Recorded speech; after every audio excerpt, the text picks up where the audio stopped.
2020માં corona મહામારીના એ તાંડવને હજી આપણે નથી ભૂલી શક્યા। 24 માર્ચ 2020ની સાંજ હજી આપણા મગજમાંથી નથી નીકળી, જ્યારે ભારત સરકારે 21 દિવસ માટે દેશવ્યાપી લોકડાઉનની જાહેરાત કરી હતી। હોસ્પિટલમાં દાખલ થવા માટે લોકોની પડાપડી, મેડિકલની બહાર દવા લેવા માટે લાંબી લાઈનો, માનવતા ભૂલીને ઇન્જેક્શનના કાળા બજાર કરતા મેડિકલ માફિયાઓ, મૃતદેહોને લઈ જવા માટે શબ વાહિનીઓનું વેઇટિંગ અને એવું ઘણું બધું જે ખૂબ જ વિચલિત કરી મૂકે એવું હતું।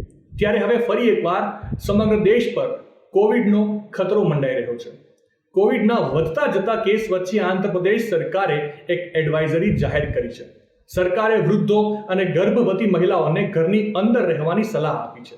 સરકારને ખબર છે કે દેશે અગાઉ જે પરિસ્થિતિઓનો સામનો કરવો પડ્યો હતો તે ફરીથી ન થાય તે માટે આંધ્રપ્રદેશ સરકારે પ્રાર્થના સભાઓ, સામાજિક કાર્યક્રમો, પાર્ટીઓ વગેરે જેવા તમામ સામૂહિક મેળાવડા કે જ્યાં લોકો વધારે ભેગા થતા હોય છે એ બંધ કરવા માટે એક એડવાઇઝરી જાહેર કરી છે।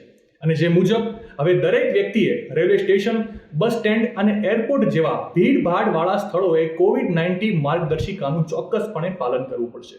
મીડિયા રિપોર્ટ અનુસાર જો દેશમાં COVID-19 ફેલાય છે તો તે પરિસ્થિતિનો સામનો કરવા માટે તૈયારીઓ પહેલાથી જ ચાલી રહી છે।